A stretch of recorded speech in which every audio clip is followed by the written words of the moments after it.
Hey everyone, today I'm sitting down with Ray Mehring to talk about the AI-driven future of proposal management. Ray is the CEO of Chorus Docs, a 4 times champion as rated by Infotech, including most recently for the 2025 Emotional Footprint Award for Proposal Management Software. I want to ask him about the state of proposal management right now, where he sees the space going, and where Chorus Docs fits in the mix. Let's jump in. So Ray, maybe, right off the bat, can you tell me a little bit about the current state of, the space within documents, I'll call, proposals, RFPs, all that good stuff. Where are we at? What does this look like in 2025? Well, it's an increasing space, Jeff. What we've seen is just an increased number of pitches being done by law firms and other professional services firms that we very often work with. But also the volume of RFPs just seems to be going up and up and up. And so people really need assistance and help to be able to address that increased volume, the levels of quality that people want to see out of those documents, and really what it takes to win with a pitch or a proposal or an RFP response. So maybe a big question for you. What does it take to win in this space with your proposal? Well, it takes a lot of personalization, right? I mean, you can imagine receiving an RFP that's got 1,000 questions in that RFP. You want to make sure it doesn't feel or appear like you're just giving the rote answers to those questions that come through. Obviously, you want to be accurate. You have to answer those questions accurately, but you also want to personalize that as far as possible to make sure that it really meets the need of that client and that you're speaking to their exact scenarios and their exact use cases there.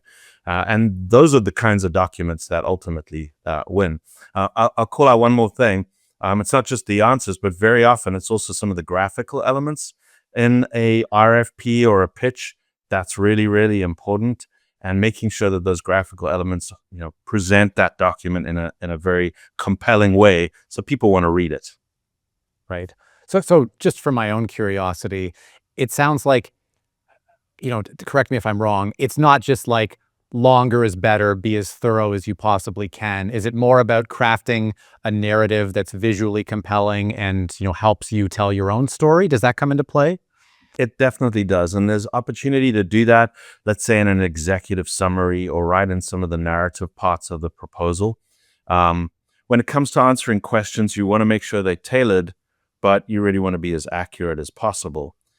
So a lot of our clients, they spend time up front developing win themes.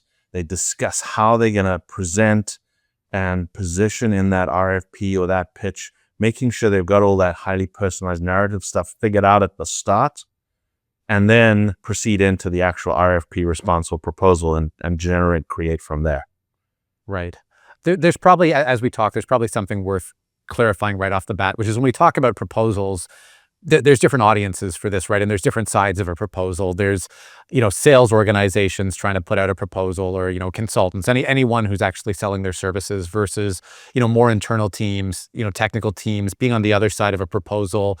What does this look like in your world? Where are you focused? Yeah, so you're 100% right on that. I mean, you could see a quote really as a proposal, which is like a one-pager with pricing and some narrative in it. Where we tend to focus is very much on the more narrative, more complex type of documents. So imagine a law firm. They're pitching for some new business at a very large corporate client of theirs. They're going to need to include information like who are the best attorneys to work on that particular piece of work? Where have they done this before and how successful have they been? What awards have they won in that space? So they'll put together a pitch document or respond to an RFP that covers those more complex elements or narrative style elements, but that also include things like headshots and call outs and, beautifully branded documents that are important for their clients to receive. So we tend to be on that side of the proposal scale. Well, and on that side, there's a big prize for getting it right. Right? Like yes, there is. You get, it can be a very straight line from a good proposal to, winning business and growing your organization.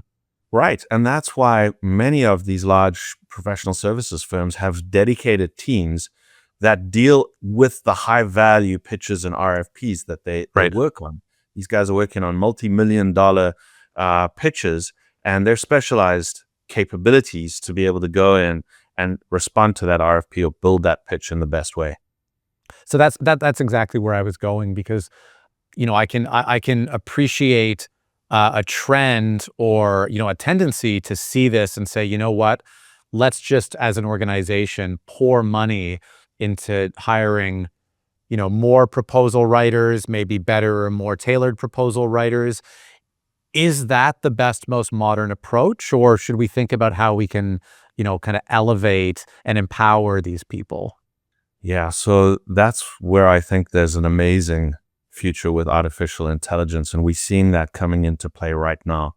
I mean, the human touch is really critical because these are people presenting to other people, and that can only be represented through the human element. But answering 1,000 questions in an RFP, and even personalizing those questions to the win theme and the particular client, AI does a terrific job of being able to locate the right answer, write a very personalized answer to that question, and to do that at scale, which then means we have AI agents answering questions, building out kind of first draft content, and the people behind that, or in front of that rather, are checking it for quality, making sure that it's right and it's not hallucinating or doing anything crazy.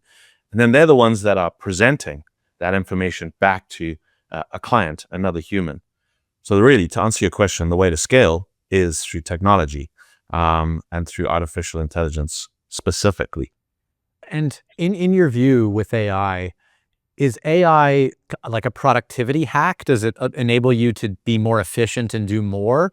Or does it have an impact on quality? Is it at that level where it can actually up the quality? Yeah, let me give you one example of that. So we have what we call a skill called a red flag checker, right? And it's an AI-driven prompt with a bit more logic behind it that can scan through a proposal before it's sent out and check for any bias, incorrect language that might be used in there, ambiguous statements, and come back and present that back to you so you can validate it, correct it, review it, make sure that it's right. We often think about AI tools like fantastic writers, and the new AI tools certainly are, but they're also amazing readers of documents and can do the quality elements of that as well to say, hey, did we miss a requirement in this RFP that could maybe disqualify us from this? Or did we use some incorrect terminology here or speak in the first person when we should be in the third person? It does a tremendous job of increasing quality. If you work in IT, Infotech Research Group is a name you need to know. No matter what your needs are, Infotech has you covered. AI strategy? Covered. Disaster recovery? Covered. Vendor negotiation? Covered. Infotech supports you with the best practice research and a team of analysts standing by, ready to help you tackle your toughest challenges. Check it out at the link below, and don't forget to like and subscribe. No argument from me that there's a real opportunity for AI to help, increase the the value of a function like this, and hopefully your wins. So let me ask you the $1 million question then, Ray, which is, why not free tools? Why not ChatGPT? What do you get with a specialized tool, and why would you consider that versus just, let me just plug this into my free tool? Well, there's definitely utility in the free tools. I mean, we're not going to write them out. They're tremendous at what they can do and very valuable. But just like you'd have a specialized bid and proposal team for your high value deals, you need specialized AI tools that are constructed, trained, set up in a way to give you the best outcomes. In that scenario, in that highly specialized scenario.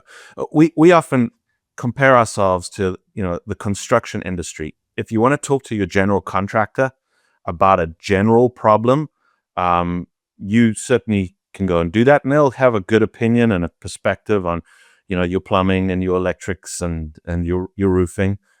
But you're not going to ask that general contractor to certify your house for the electrical, because that is a specialized job. And when we think about ChatGPT, Microsoft Copilot, all of those tools in the market, we see them as fantastic generalists. We don't see us competing with them. We see us living side by side. But when you need a specialized function to answer questions in an RFP, check for quality, do a bid, no bid calculation, that's where Chorus Docs tooling comes in, provides you that specialized outcome. Right. So you get to be the electrician in this Exactly scenario. right. This is something that's high value enough, high importance enough that you need that specialization, and that you're able to get the extra mile that you don't get from a general tool. Exactly right, Jeff. And let me give you another example of that. So, think about how much content you need in your organization to effectively answer a 1,000-question RFP. That's an enormous amount of content that needs to be curated, and you need to know that that content is accurate and that you can trust that content.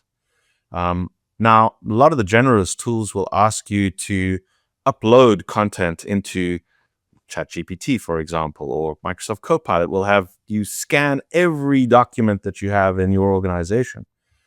But the problem you're going to get is you're not going to get an accurate answer to those questions, or you're going to limit the data set that you're working on for those questions. Where Chorus Docs is pre-trained is to be able to go in and look at a scale of content and to pick out the best answer to that RFP question, or do those quality checks against that curated database of content that's going to help you win. So just another example of specialization there, and helping to really hone in on the specific business problem and outcome that we're looking to address. So on that note, Ray, similarly, I was going to ask, why do customers pick Chorus Docs? Like, I understand relative to the general players why there are advantages there, but why, when you do win business, when you do get organizations working with you, what is it specifically that makes them say, this is going to be the partner or the tool for me? I think two things that our customers will call out. The first thing is that we integrate into the common tools that they use. So let's take one of the content sources that's very commonly used, a tool like SharePoint, right? Very prolific in most enterprise organizations today. And many people have already put their content into a SharePoint type environment, and they're managing it and storing it in that environment. Instead of us asking you to move your content from SharePoint into the Chorus Docs cloud and we'll process there, what we do is we say, hey, we'll integrate into your SharePoint environment, wherever that may be, and we'll pre-process from that environment and then prepare that content for you to be able to use. So you get to keep your content in the place that you're most comfortable working on. That's a huge thing for a law firm, an AEC firm, accounting firm, a consulting firm that's very sensitive about their content and documents, getting out there. The other thing is that we've spent a lot of time building the user interface, not just into the browser where we have it, but also into tools like Microsoft Office. So if you're building an RFP response and you're in Excel answering 500 of those 1,000 questions, I mean, Excel is not really a tool that's designed to answer questions. It's more of a calculation tool. So its natural tooling is not inclined in that direction, but we've put add-ins into Excel to help you go through the questions that you have there at scale and answer those questions and insert the answers to, or, let's customize this answer a little bit further. We put the tooling directly, or the application directly into the tools that folks use, so that they have it on hand, but also so that there's less of a ramp in learning a whole new set of applications. They're familiar in Word and PowerPoint and Outlook and those areas, and they can get up to speed really quickly on using them. Got it. So you meet folks where they're at, native integration to what they're doing. Exactly right. So in terms of the who, you've mentioned, we've talked about law firms a few times, and in my many conversations with AI leaders, law firms tend to come up again and again as a place where there's a lot of opportunity to be improved with AI. But I wanted to ask you, what other use cases are you seeing? What other profiles are you seeing that tend to be spaces where, if you're in an organization or this sector, you should be thinking about a tool like this because there's so much value. We work with a number of sectors. I mean, Chorus Docs really specializes in product and services organizations. So from a services organization point of view, anyone that puts a CV, a biography, a resume into one of their pitches and proposals, that's a great space for us. Anyone that's putting a case study or experience into a proposal, it tends to be where we put a lot of our energy there. But we have a number of other customers, let's say in tech services, that sell a combination of products and services to their market. And they need to be able to present the product in a very accurate way. Often that product comes from a third-party vendor like a Google or a Microsoft or an Amazon. So they have to represent the technical capabilities of that product in their pitches and proposals. But there's a team of people implementing that software or that hardware into the organization. And so you also need to be able to say, here's our top 3 Azure AI specialists in the organization and a project manager. Here's where they've done this successfully in the past, and pull that through. So hopefully that gives you a perspective of the variety of customers that we work with and that benefit from the tool. No, it does. That's helpful, and it's such a growing and interesting space across so many sectors. So that was useful for me. I'm just thinking about as we think about some of these use cases and all the different organizations you work with.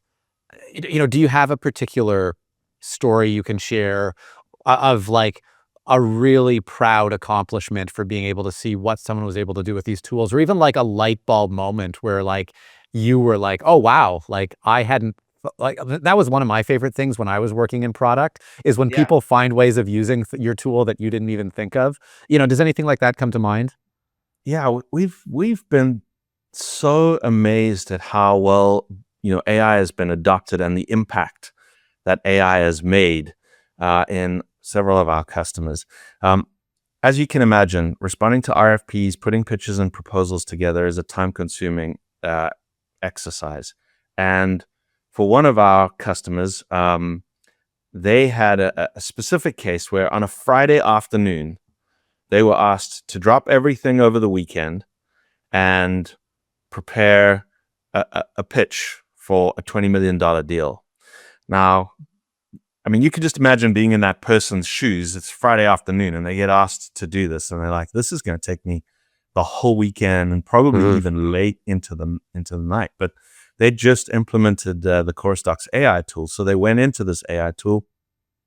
They asked it to help them build the framework. Then they asked it to source a lot of the content for that framework. And they produced a first draft for that within 2 hours of that request on that Friday afternoon. And then could spend the rest of the time really just fine-tuning that proposal and getting it ready. And ultimately, they were able to submit on time and they won the business. And the light bulb moment on that thing for us was, this is not just some like cool trick that saves you a bit of time. This thing actually is going to help you win, but it's going to change people's lives because they are just going to be more productive and able to, do their job in a reasonable time frame. So I just love that story because it really was that moment as you described of like, man, this is going to change things up.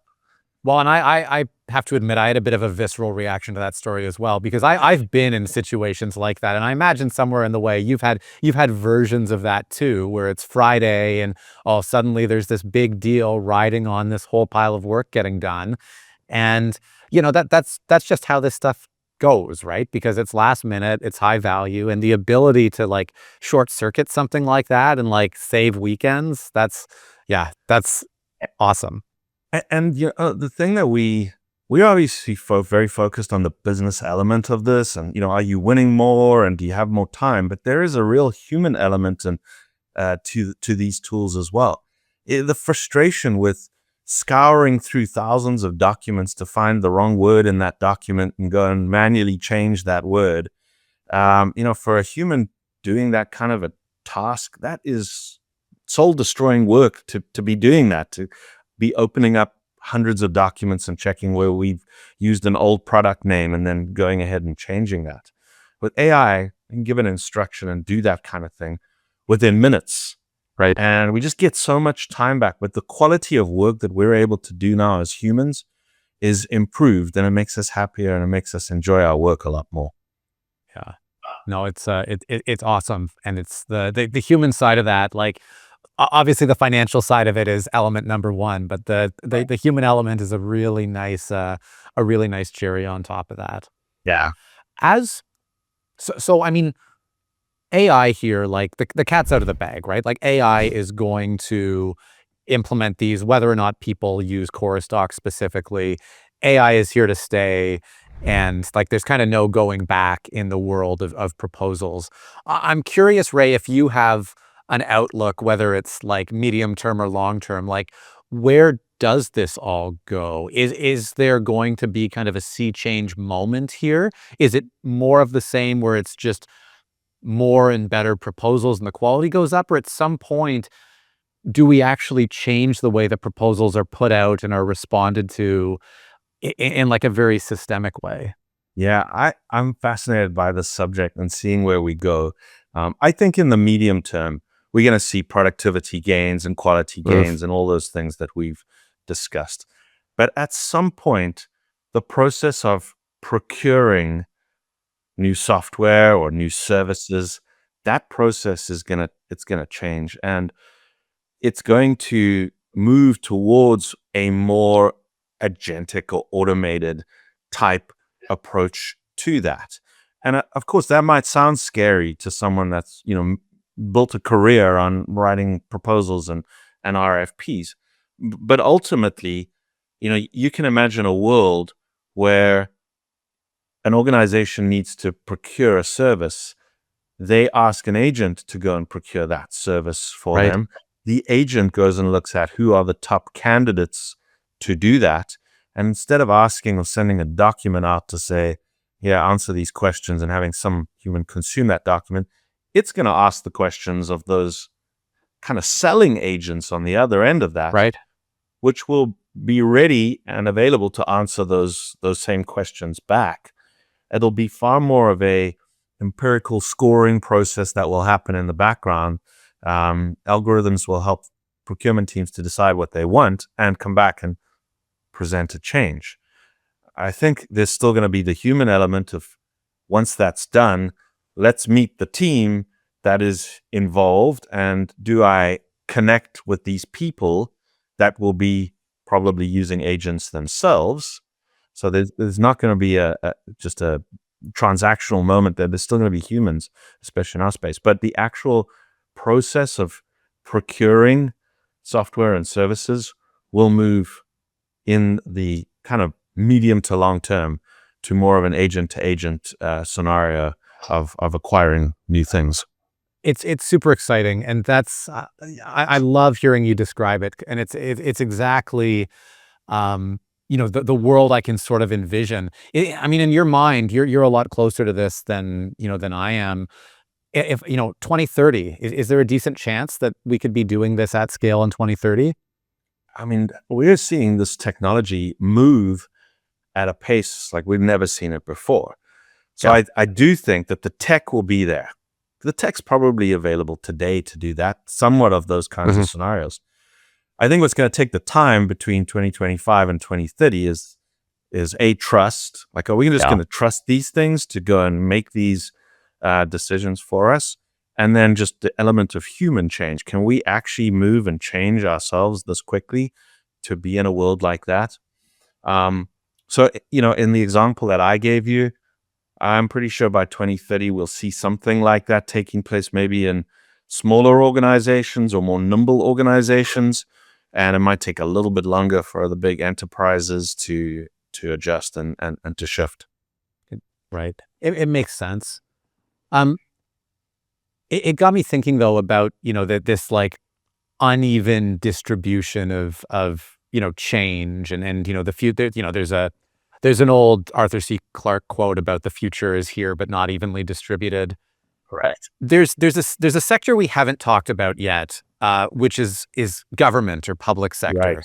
Right. Do you do much work there? I mean, there's this kind of narrative you hear that, oh, everything they do is so antiquated. They couldn't, they'll be the last ones on board here.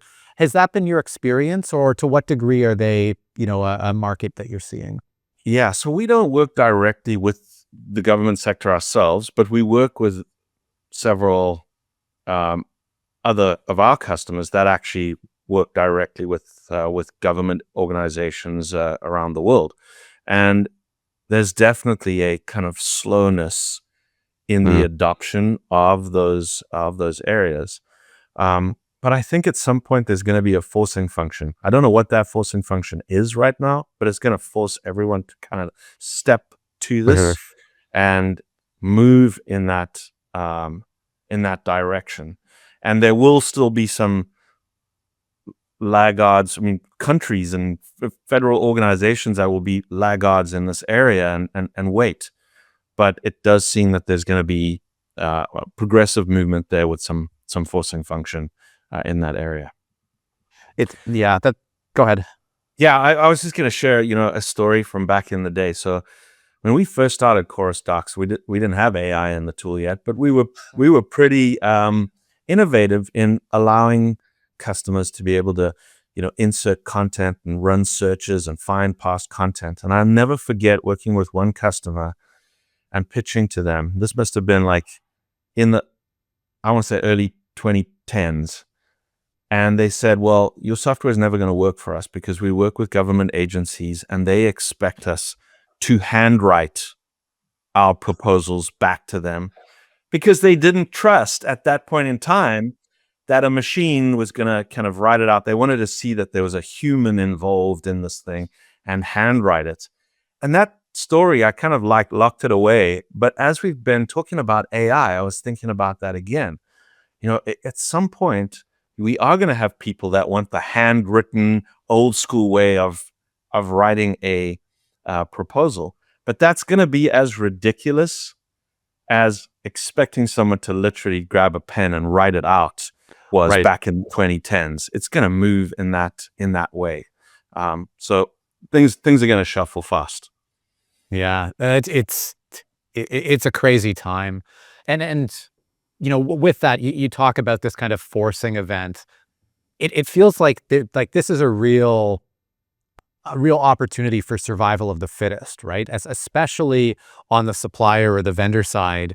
If you're competing with organizations that are taking advantage of these tools and you're not, you're just going to fall farther and farther behind, right? Yeah, you will. You've seen these startups come up now that are hitting $10 million annual recurring revenue with 7 employees. It's wow. It's crazy stuff. And there's a new way of doing things out there. And if you're not keeping up, your margins aren't going to be there. You're going to bloat in terms of your team sizes. And that's just on the software front. Our customers have other business models. They will absolutely need to be adopting technology so that they can keep pace and stay financially viable. Right. Are you doing, do you do much work specifically with, internal IT functions or technical teams as it pertains to proposals? We don't do a ton of work with internal teams. We obviously touch base with them because as we're, implementing Chorus Docs, we need to speak to them. We've been asked a few times whether, we can produce technical documentation in addition to proposals. It's not really our sweet spot. Sure. We do very specialized, but we are seeing kind of requests and interesting scenarios popping up from folks in internal teams around those kinds of documents. Right. It makes complete sense that you're closer to where the action is. Yeah.